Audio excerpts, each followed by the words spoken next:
The wind blew hard across the border district, carrying dust, cold air, and the heavy silence of a place that trusted no outsider. The old houses stood like tired guards, watching every road, every path, every shadow. People here were strong, but they were cautious. They had seen too many problems come from outside their land. That morning, something unusual happened. A tall, slim alien woman walked toward the district on the lonely dirt road. Her clothes were worn. Her hands were shaking from long travel. But her eyes held a quiet hope. Her name was Nira, and she had come here with only one purpose: to find a simple cooking job and start a new life. She stopped at the checkpoint gate. The soldiers there stared at her with cold faces. Aliens rarely came here, and when they did, they usually brought trouble. But Nira lowered her head politely and said in a soft voice, "I am looking for work, only work." Her voice was gentle, almost fragile, but there was a hidden strength behind it. Inside the gate lived Garen Hale, the man everyone feared. He was tall, broad-shouldered, and had a strict face that never smiled. He worked with heavy mining machines, controlled dangerous equipment, and kept to himself. People said he trusted no one, especially not outsiders. When Nira stepped into the district, Garen noticed her immediately. He was fixing a machine near his small workshop when he heard the checkpoint doors open. He looked up. His eyes narrowed. He didn't like surprises, and he liked strangers even less. Nira walked quietly past him, trying not to draw attention. But Garen's deep voice stopped her. "Why are you here?" Nira froze. She turned slowly. "I came to find a job. I can cook. I work hard. I do not want trouble." Garen didn't move. "This is a border town. Outsiders don't stay long." Nira nodded once.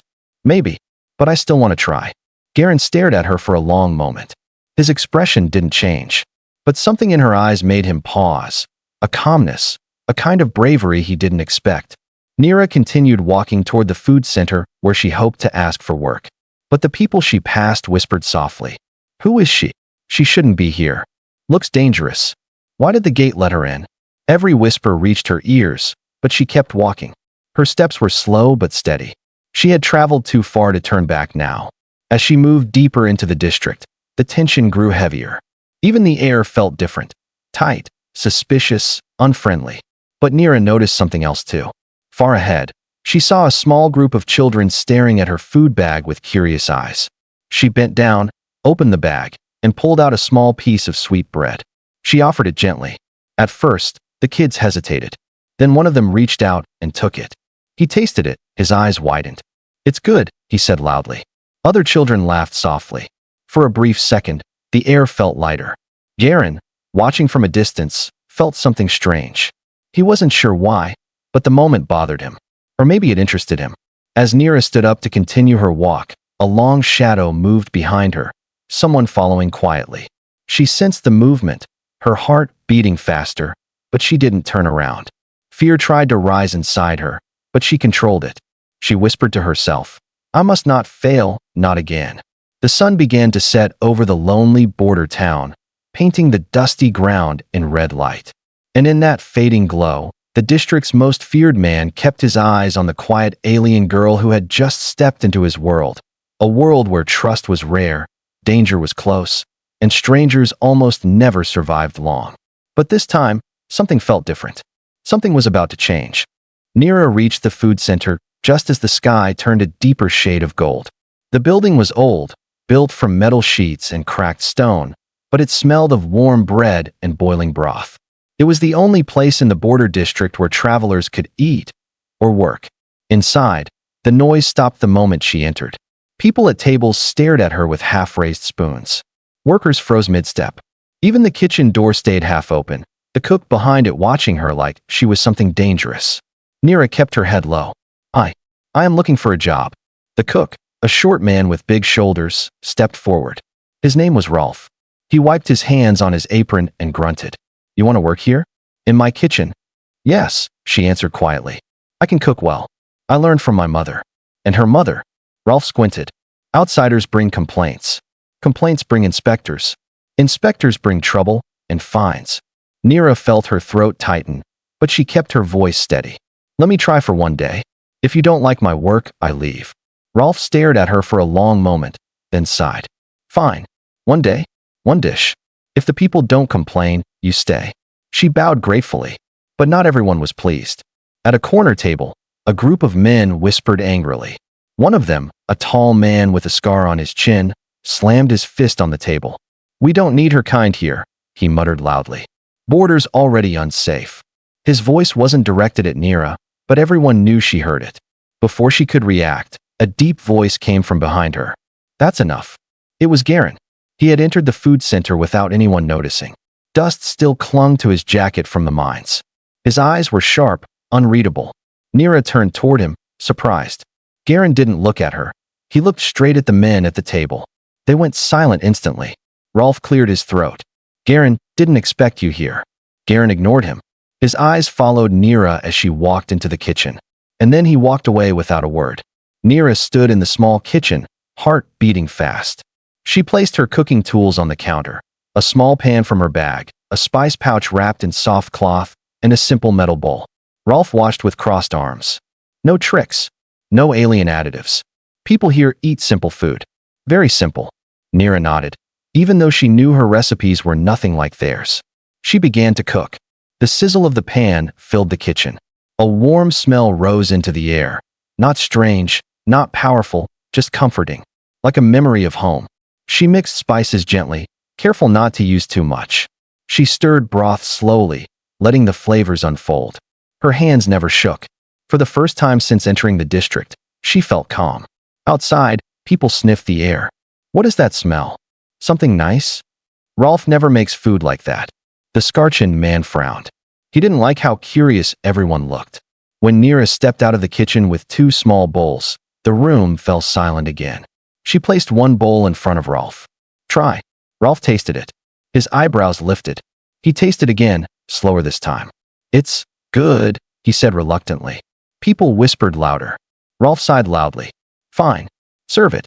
Let the people decide." Nira bowed again, filled with relief. But just as she walked back to the kitchen, a cold voice called out, "You shouldn't stay here." She turned. It was the scar-chinned man. He stood now, hands on the table, eyes full of warning. Border towns don't welcome strangers. Especially not ones who make people forget how dangerous your kind can be. Nira didn't answer. She simply looked at him with calm eyes. The man leaned closer. "Leave while you can. Because some of us won't stay quiet forever." Before Nira could speak, someone behind the man grabbed his shoulder and pulled him back. "Garen." His voice was low, controlled, dangerous. "She works here now," he said. "Anyone who wants her gone will answer to me." The room froze. Nira looked at Garen, confused, grateful, and a little afraid. Garen released the man and walked out again, silent as always. But as he left, Nira realized something important. Someone had been following her since she entered the town. And it wasn't just Garen. Someone else was watching, someone who didn't want an alien woman cooking here. Someone who wanted her to fail or disappear. Her first day wasn't even over. And the real danger hadn't even started. Nira's first day ended long after sunset. The food center was quiet now, the tables empty, the lights dim. Rolf cleaned the counter while humming a tired tune, but Nira's mind wasn't calm. She kept replaying the scar-chinned man's warning in her head. "You shouldn't stay here."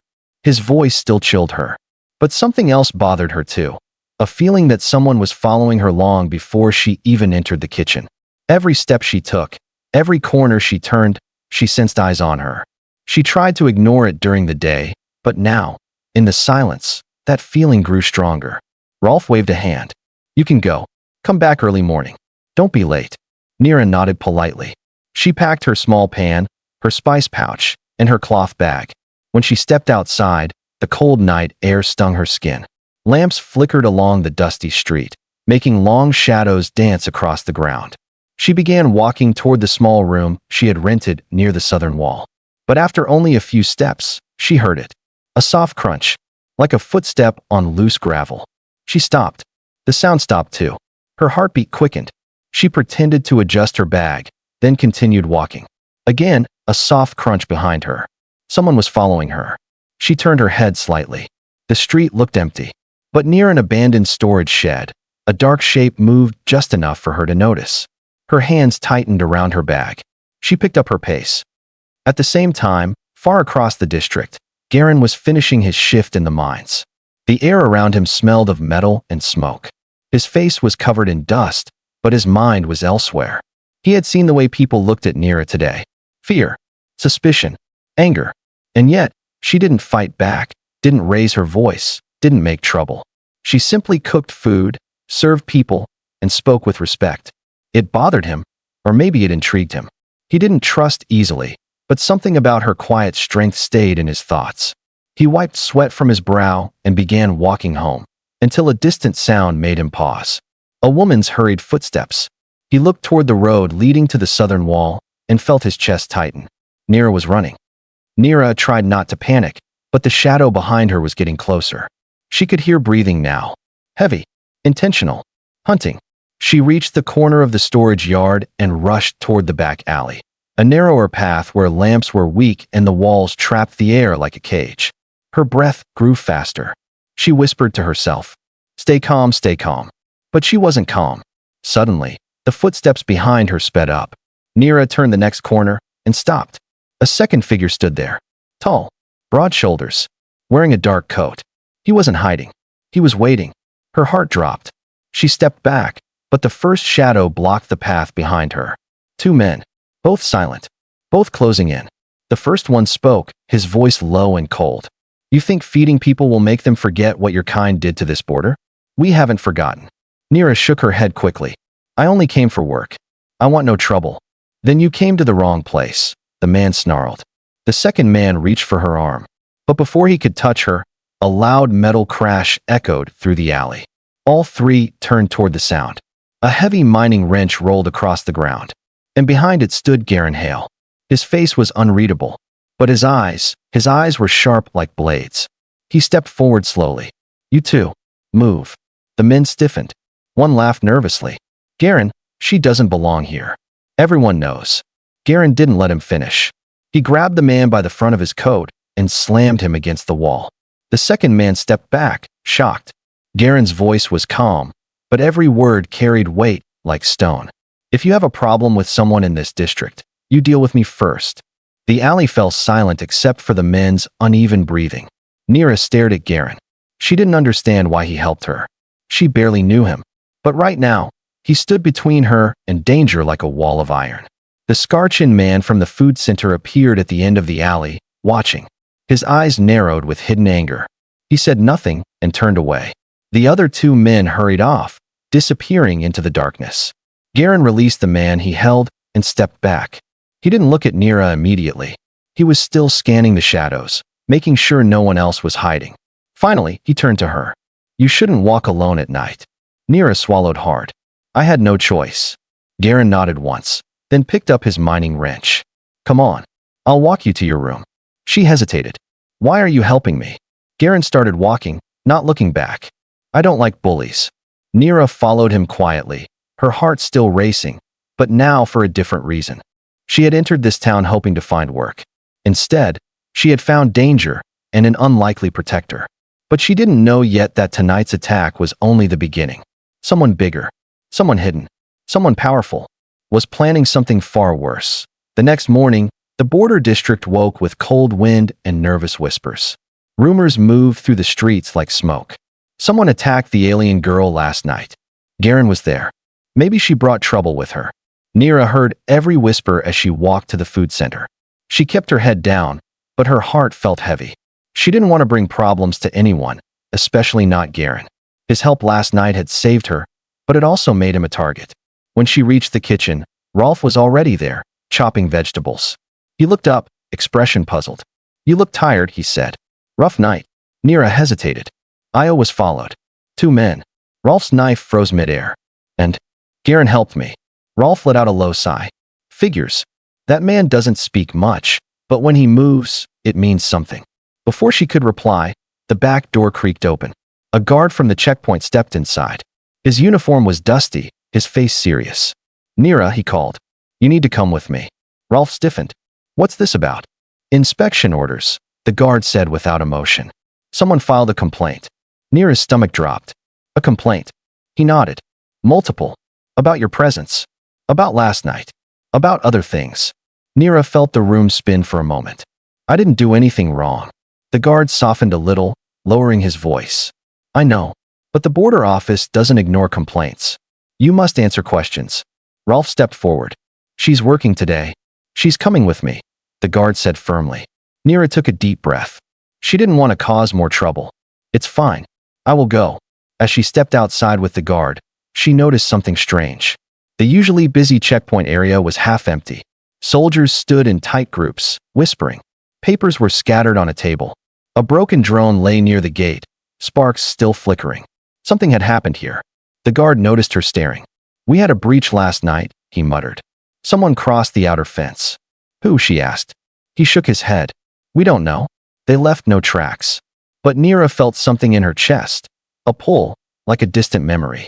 Something familiar and dangerous. The guard led her to a dim interrogation room. She sat down, hands folded, heart steadying itself. A tall officer entered with a folder. He didn't smile. Nira of Raven's sector? Yes. You came here for work? Yes. You were followed last night. She nodded. And Garen Hale was with you? Yes. He helped me. The officer exchanged a quick look with the guard. Then he placed 3 photos on the table, blurry images from a night camera. One photo showed Nira walking. Another showed 2 shadows approaching her. The third showed a dark figure standing on a rooftop, watching everything. Nira frowned. That one. I don't know him. The officer leaned closer. That shadow is not one of ours. Not a citizen. Not from this district. Nira felt her pulse rise. Then who is he? The officer closed the folder. That's what we want to know. Before he could ask the next question, an alarm blared through the building. Red lights flashed across the walls. The guard cursed and ran outside.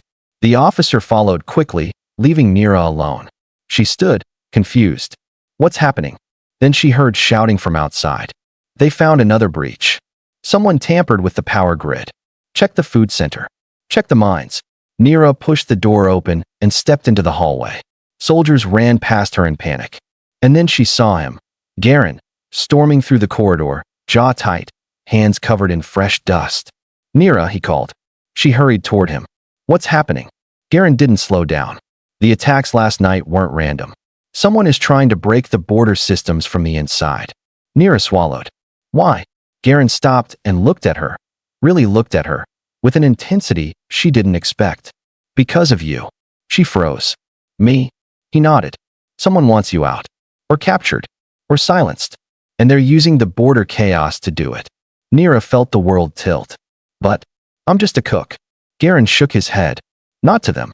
Before she could speak, the checkpoint commander shouted. Secure the girl. Close the gates. No one leaves. Garen stepped in front of Nira protectively. Back off, he growled. If she stays here, she's a sitting target. The commander glared.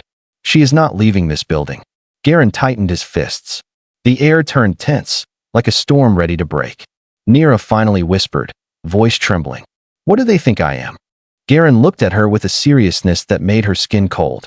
They think you're connected to the breaches. They think you're not here for cooking. Nira shook her head rapidly. I came for work. That's all. Garen's voice dropped. I believe you. But someone out there wants the district to believe otherwise. Behind them, the alarms grew louder. Outside, the mysterious rooftop shadow moved again, closer this time. Watching her. Studying her. Waiting. And Nira finally understood. Her arrival wasn't an accident. Someone from her past, or someone who knew her identity, had followed her here. And the worst part? They weren't done yet. Chaos spread across the border district like a wildfire. Sirens cried. Soldiers sprinted across the courtyard. Warning lights flashed against the dusty metal walls. Everyone seemed to be moving, shouting, searching, but no one knew exactly who they were looking for. Except one person. Garen.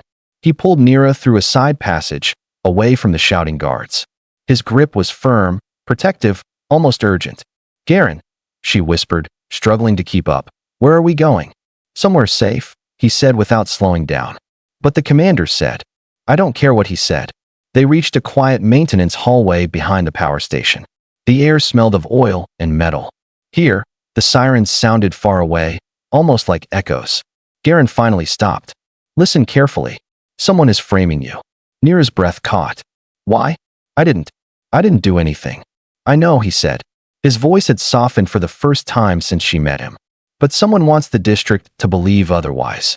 Nira leaned against the wall, trying to calm the shaking in her hands. I came here to cook, Garen. Just to work, not to cause chaos. Garen studied her quietly. There are people in this region who would do anything to keep outsiders out. But this, he pointed toward the flashing alarms, this is bigger. Someone planned this. Before he could say more, a loud static-filled message crackled through the loudspeakers. Attention units. Intruder sighting near the mine entrance. Unknown figure. Not human. Nira felt her stomach twist. Not human. Garen met her eyes. She whispered, someone followed me. He nodded slowly. And whoever it is, they're not done. The mines shake. A distant explosion rattled the ground beneath their feet. Dust fell from the ceiling. Pipes shook violently. Garen cursed. That came from the mines. They're trying to shut down the grid. Why would they do that? Nira asked. To blind the district, he said. If the lights go out, anyone can be taken. Or vanished. The realization hit her like a stone. They came for me.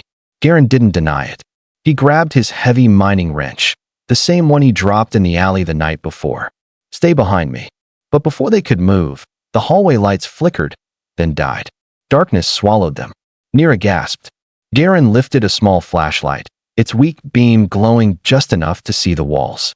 A slow scraping sound echoed from the far end of the hallway. Metal sliding across metal. Slow. Deliberate. Getting closer. Nira's breath trembled. Garen, I hear it. The scraping sound stopped. Silence. Then, a distorted voice whispered through the dark. Nira. She froze. Her name. Spoken like a memory she didn't want to remember. Garen swung the flashlight's beam toward the sound. For a second, they saw nothing, and then a shape moved across the wall. Tall, thin, too fast to be human. The beam caught a glimpse of a mask. Dark, bone-like, eyes glowing faint blue. Nira's heart nearly stopped. No, it can't be. You know him? Garen demanded. She shook her head quickly. I don't know his name, but I've seen their kind. They're hunters. Silent trackers. They don't take jobs randomly. They are sent. Sent by who? Nira's lips trembled. By those who don't want aliens mixing with humans. By those who think we should remain separate forever. The masked figure moved closer, gliding through the dark with unnatural grace. Garen stepped forward, wrench raised. The hunter spoke again, voice hollow. Give her to me. She belongs to us. Garen growled. Like hell she does. The hunter tilted his head. Human, you protect what is not yours. And you chase someone who wants peace, Garen snapped. A long silence followed. Then the hunter whispered. She carries something. Something she doesn't know she has. Nira's chest tightened. What are you talking about? The masked figure pointed to her bag. The spices you carry. The pouch you keep so close. That is no cooking spice. Nira shook her head in confusion. It is just family seasoning. No, the hunter hissed. It is a stabilizer compound. Illegal outside your sector. Worth more than this entire district. Garen turned to her sharply. Nira, is that true? I don't know. My mother gave me that pouch before she died. She said it would help me start a new life. The hunter stepped closer. It will. But only if you hand it over. Garen moved in front of Nira again. Stay back. The hunter raised an arm. Metal claws extended out with a click. Nira whispered, voice breaking. Garen, he won't stop. Garen tightened his grip on the wrench, jaw clenched. Then neither will I. The first strike. The hunter lunged. Garen swung the wrench with full force. The metal crash echoed through the hallway. Sparks flew. Claws scraped. The floor shook. Nira stumbled back, her heart pounding as the two collided in a violent blur of movement. Garen blocked one strike, then another, but the hunter was fast, too fast. A sharp claw sliced across Garen's sleeve, tearing fabric and skin beneath. He grunted but didn't fall. Nira cried out, Stop, please. But neither stopped. Neither even heard her. The hunter twisted, ready to strike again. Nira made a desperate choice. She grabbed her spice pouch, the one she had always protected, and held it close to her chest. If this small pouch was the reason for everything, then she could not hide anymore. She stepped forward. Enough, she shouted, her voice shaking but loud. If you want me, I won't run. Garen froze, eyes wide. The hunter lowered his claw slowly. Nira breathed heavily, staring at both of them. I will not let others suffer because of me. The hallway fell silent. Then the hunter whispered. Finally, he stepped toward her, and someone behind Nira yelled, Don't move. Flashlights exploded into the hallway. Soldiers. Dozens of them. Guns raised. Voices shouting. The commander stepped forward. Hunter identified. Capture him. The hunter turned fast, too fast, and vanished into the darkness before anyone could grab him. The soldiers ran after him, but he was gone. Nira collapsed to her knees, trembling. Garen knelt beside her. You did good. You stood brave. Nira looked at the pouch in her hand. Garen, if what he said is true, then I didn't just bring trouble here. She looked at him with terrified eyes. I brought a war. The border district did not sleep that night. After the attack in the maintenance hallway, soldiers rushed through every street, checking rooftops, scanning alleys, and shouting commands. Floodlights lit the sky like artificial suns. Dust rose from the ground as vehicles moved in tight circles. But the hunter was nowhere. He had slipped into the darkness like smoke. Nira sat on the edge of a cot inside the checkpoint infirmary, her hands clasped tightly, her eyes red from fear and exhaustion. She still held the small spice pouch in her lap. She didn't dare let it out of her sight. Garen stood near the door, refusing to sit. His left arm was bandaged from the claw wound, but he acted like he didn't feel a thing. You should rest, Nira whispered softly. I'll rest when he's caught, Garen replied. Nira lowered her head.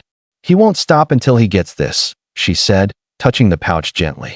This thing I didn't even know was important. Garen crossed his arms. Your mother must have known. That's what scares me, Nira whispered. Before Garen could speak, the door swung open. The district commander entered with 2 guards. His expression was cold and sharp. We've spoken with sector control, he said. Your item, the substance inside that pouch, we took a small sample. The officers analyzed it. Nira's heart tightened. What did they find? The commander hesitated, then finally said, it's a stabilizer compound used in high-energy engines. Old alien tech. Very rare. Almost extinct. Nira blinked slowly. But my mother said it was for cooking. Maybe, the commander said. But the value of this substance could disrupt entire trade routes. Whoever controls it can set prices. Control power. Control travel. Garen stepped forward. So the hunter is working for someone who wants that control. The commander nodded. Yes. And they want Nira alive. Nira felt cold. Alive, why? Because they need you to access more, the commander said. The compound only forms under special conditions. Only someone from your sector knows how. Garen looked at Nira, shocked. You? Do you know how to make it? Nira shook her head rapidly. No, I don't know anything. I only know how to cook. I swear. But the commander wasn't looking at her now. He was looking at Garen. We must move her. The district is not safe anymore. Move her where? Garen asked. A secure facility outside the border. Far away. A place the hunter can't reach. Nira stood quickly. No. The hunter didn't come for the district. He came for me. If I leave, he will follow. And he may attack every place I go. The room fell silent. Nira's voice trembled but grew stronger as she continued. I don't want innocent people hurt because of me. Not here. Not anywhere. Garen stared at her. A long, deep look of respect. The commander sighed. What do you suggest then? Nira took a breath. We make a stand. Here. In this district. With people who know the land, who know the streets, who know how to defend themselves. She turned to Garen. With people who don't run. Garen gave a small nod. We can protect her. The commander shook his head. You're asking for a battle. A dangerous one. Garen stepped forward, jaw set. Commander, you know this land better than anyone. The hunter will not stop. So fight him where we have the advantage. The commander looked between the two of them, then finally exhaled. Fine. But if we fight smart. The plan. Over the next hour, the checkpoint transformed into a strategy room. Maps of the district were placed on tables. Guards took positions on rooftops. Engineers moved portable lights into dark areas. The power grid was repaired piece by piece. The commander pointed at the large map. The hunter will return. He always returns to unfinished targets. But this time, we won't chase him. We make him come to us. Garen tapped the map. He prefers shadows. So we control the light. Force him into predictable paths. Nira watched quietly, her pouch held close. She felt guilty, because all of this was happening because of her, yet also strangely determined. Rolf arrived with a basket of food. For courage, he said gruffly, placing it on the table. And because the girl still owes me a day's work. Nira smiled weakly. Thank you. You cook well, Rolf muttered. That counts for something. The silence before the hunt. As midnight approached, the district grew eerily quiet. Garen stood beside Nira on the rooftop of the checkpoint tower. Soldiers kept watch below, scanning every shadow. Nira hugged her arms around herself. Garen, I'm scared. He nodded. Good. Fear keeps you alert. But don't let it control you. She turned to him. Why are you helping me? Really? Garen didn't answer at first. Then he finally said, because no one should face monsters alone. A soft wind blew between them. Nira whispered, thank you.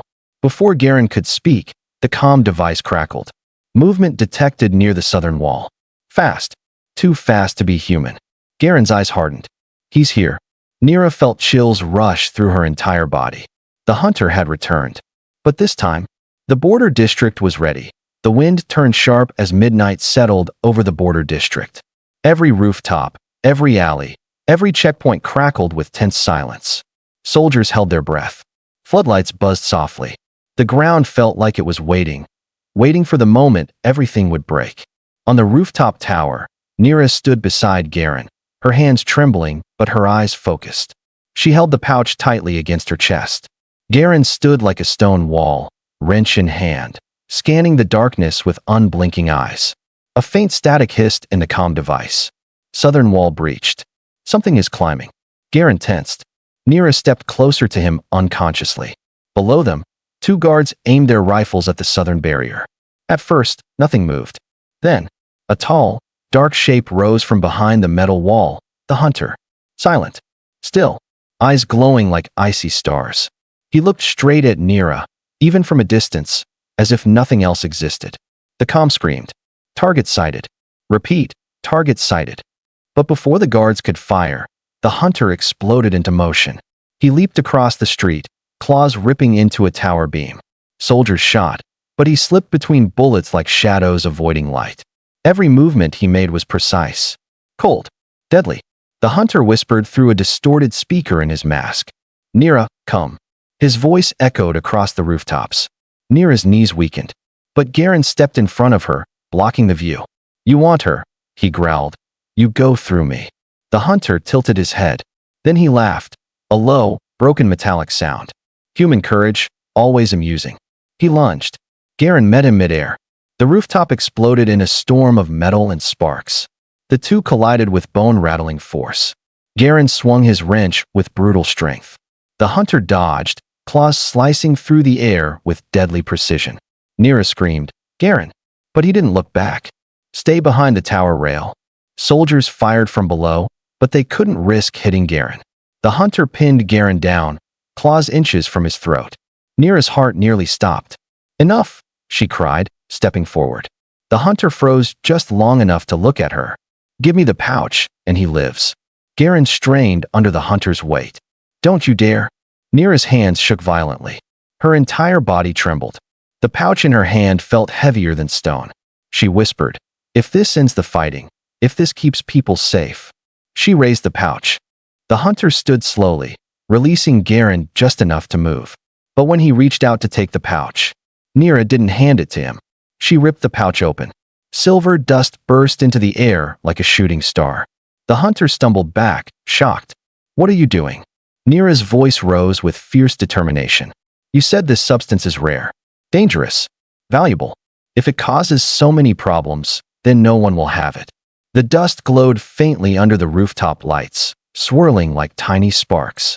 The hunter screamed, an inhuman sound. Fool. You destroyed what armies fight for. Nira stepped back, her face pale, but her eyes sharp. I am tired of running, she said softly. Tired of being hunted. Tired of being used. Garen pulled himself to his feet, gripping his wrench. You heard her. It ends tonight. The hunter roared and charged. But now, injured and desperate, he wasn't perfect anymore. Garen blocked the strike, twisting the hunter's arm with sheer human strength. The rooftop shook as they fought again, wild, brutal, messy. And this time, Garen wasn't alone. The commander shouted from below, light beams, focus. Multiple floodlights turned sharply, blinding the hunter. His mask hissed with static. He covered his face. Nira saw her chance. She grabbed a loose metal rod from the ground. Her hands trembled, but she ran forward anyway. With every ounce of strength she had, she struck the side of the hunter's mask. A sharp crack echoed. The mask split. The hunter staggered, disoriented. Garen grabbed him by the chest plate and slammed him against the rooftop rail. The metal bent inward under the force. "You're done," Garen growled. The hunter hissed weakly. "This is not over." But his body collapsed. Sparks flickered inside his mask. He went still. Silence followed. Then the commander shouted, "Hunter neutralized." Repeat, "Hunter neutralized." Soldiers cheered below. Rolf ran out of the food center waving a pan like a weapon. Lights flashed across the roofs. Nira sank to her knees, tears streaming quietly. Garen knelt beside her. "You did it." She shook her head. "No, we did." Garen looked at her, really looked at her, for the first time without suspicion or caution. "You're not just a cook," he said. "You're stronger than you know." Nira wiped her tears. "I only wanted a new life. I didn't want to hurt anyone." "You didn't," Garen said softly. "You saved lives." The commander approached them. "The district owes you both. Whatever happens next, you won tonight." Nira gazed at the destroyed pouch, the glowing dust fading into the wind. "Garen," she whispered, "what happens now?" He stood and offered her a hand. "We rebuild. We heal. And if more trouble comes." He gave a small, rare smile. "We face it together." Nira took his hand. At the edge of the roof, the first light of dawn rose over the border district, warm, steady, hopeful. For the first time since she arrived, Nira didn't feel alone. And while the fight was over, a new beginning had just started. Humanity. HFY.